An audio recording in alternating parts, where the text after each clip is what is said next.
Hi friends, and welcome to another episode of From Behind My Chair. For those of you who are new, I'm Syndie. I'm a hairstylist. I tell stories, okay? If you like the content I put out, maybe you consider being one of my subscribers. And speaking of subscribers, dun, dun, dun, dun, you guys know I heart you so much. And I also want to reference one of my super subscribers, Dr. Tina Torres. She is one of my subscribers and actually one of my friends. I love her so much. She made me this t-shirt. I don't know if you can see it. It says, "I'm not here to play." And the reason why she made this t-shirt was because in one of my past videos, when I interviewed Blanca, who was one of my personal trainers, actually the best personal trainer ever in the wide world. I love her so much. She's awesome. I had told Blanca, when I walk into the gym, I say, "I'm not here to play." Because like, I'll just like get my workout in and I think I'm a baddie, which, you know, I'm not. Anyway, thank you for the t-shirt. I love it so much. I love it so much that I sometimes wear it to work out and sometimes I just wear it because it's so cute and I love it. Thank you so much, girl. Thank you. So with that said, let's segue into story time. Today's story time is going to be about alcohol in the salon. Not a good combo. So I got some stories. Actually, I think I have two stories about that.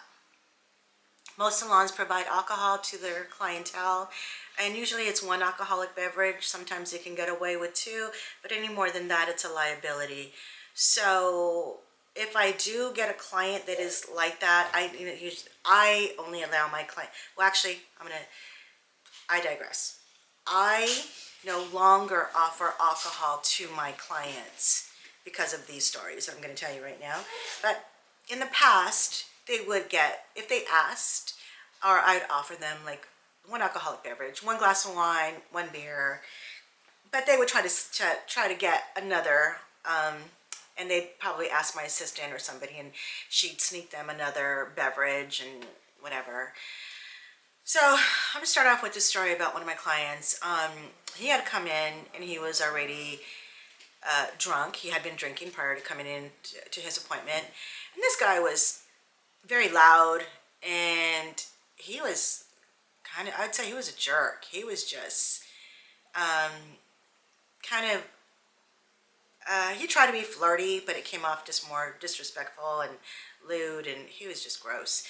Anyway, he comes in, he's already reeking of alcohol, tipsy, and he asked me if I'm gonna offer him a beer.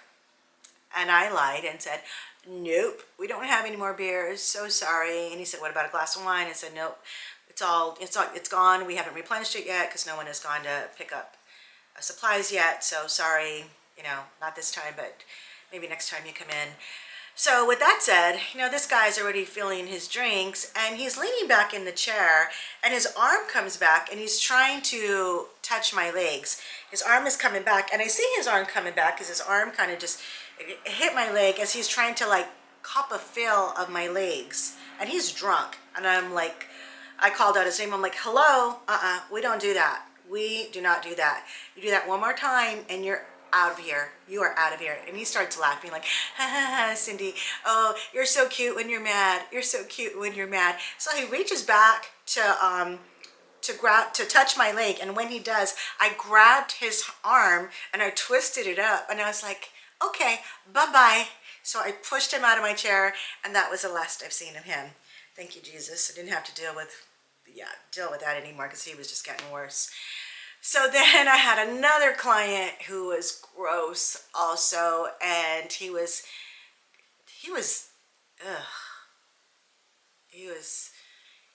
had a young son, and whenever I would do his hair, he would, okay, first of all, when he would come in alone, he would try to lean his head back as I'm cutting his hair. And actually, if I were to shampoo him, which usually I had my assistant shampoo him, but if I shampooed him, he would try to lift his head so he would be a little closer to my chest. Or when I'm cutting him, he would lean his head back, almost like he's trying to like rest on my chest. Weirdo. So I tell him, like, excuse me, if you don't keep your head straight, you know, we're not doing this. You're gonna, I will fire you. You will have to go. So he comes in with his son, and his son was probably about, I'd say about 4 years old. And I had to put him on a booster seat. And this is the first time I had cut his son's hair. And so the little boy's got a cape on, so his hands are underneath the cape. So the dad says, oh no, let's bring his hands out. And I'm like, no, no, no, keep his hands in, so that way his arms aren't like flailing around and stuff. We just, you know, that way he just stays nice and still. So anyway, he helps his son gradually get his little hands, his little grimy hands out of the cape, which his son proceeds to grope me. And the father is like, yeah, that's my boy, that's my son. I'm like, okay, unsnap cape, bye-bye.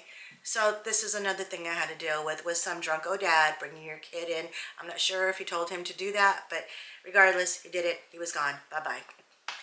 And then my last story is one of my clients who was convinced I would keep a big bottle of water. And actually in those days, it was, we didn't have like, you know, like your Stanley cups or, you know, your hydro flask. We didn't have stuff. Well, I guess we did, but I just had water out of like just like a regular tall glass, or a bottle that was it was a drinking bottle that was glass, and I would keep water in it, and I would keep it on my station.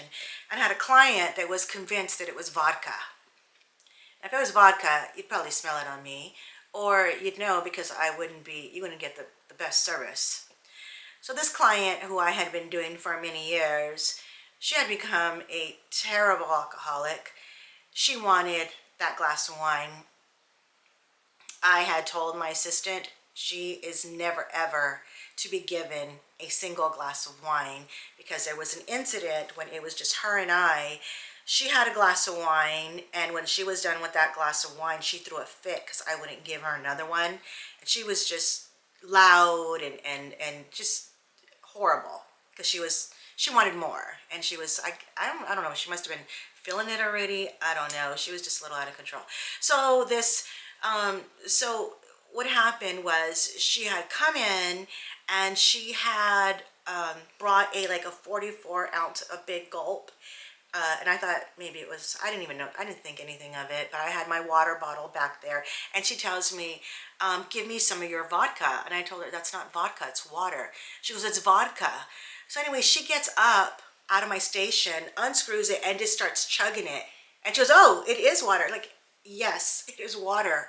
Why would I keep this big bottle, just pure vodka, on my station? Anyway, she's drinking her 44-ounce big gulp. And now she's getting loosey, and her mouth is she's getting loud. And I was doing a weave on her, and weave in tones, that's quite a process. It's about a 2-hour process. And in that 2-hour period, she fell asleep in my chair. She was snoring so loud, and she was in an awkward position where her head just kind of fell over and her body was just kind of slumped. And I had other clients, and we couldn't wake her. She was just like, ah, leave me alone. We're trying to shake her like, come on, get up. So we knew we couldn't let her drive home. We had to go through her purse, found her number. So this is before cell phones, okay? So there's no like pick up her cell phone and, you know, like look for a number. So go through her purse, find a little address book, find her boyfriend's number, call him up, and he says, I'm not coming. Yes, you are. You're coming to get her. And this is before Uber too, so can't call her an Uber. I guess I could have called her a taxi, but I don't even know where to take her. I don't know where she lives. So there was probably about 4 of us. We had to lift her up and shuffle her over into the esthetician room and lay her on one of the beds with a trash can right beside her. They like lowered the bed so she was close to the trash can. She rolled herself over so she's on her belly with her head hanging off of the esthetician's bed with a trash can right below her, snoring. She was just out. So I think it was maybe 3 hours later. Had to continue working. I had other clients, so I did my client and I'd go in and check on her, and she's snoring so loud. So I didn't even have to open the door to check on her because her snoring was so loud. I could hear it through the closed door. So we'd all go and check on her, and eventually she woke up, but we didn't let her drive home. She was upset. Called her boyfriend, and he begrudgingly came to pick her up. He was really pissed off that he had to come get his girlfriend, who was clearly wasted. And even though she had her hair done, I didn't blow it out because her hair was wet. When I don't even we didn't even complete like the blowout or the finishing. And when she woke up, her hair was just like sticking out, and it was like, she's like drunk, and it was just a mess. And the other clients in the shop were like, "What the heck is going on here?" So that was, yeah, that was a memory actually a vision I'll never forget. So guys, that is the reason why I will never, ever, ever offer any of my clients any alcoholic beverage. No wine, no champagne, no beer, nothing. Don't ask, because as far as I know, we don't have any of that in our shop. So guys, thank you for coming along on this crazy story ride. And I want to thank you guys for staying tuned for the whole entire story. And come back next week. More stories. Like and subscribe. And again, thank you, Dr. Tina Torres, for my t-shirt. I love it so much. Love you guys. See you guys next week. Bye-bye.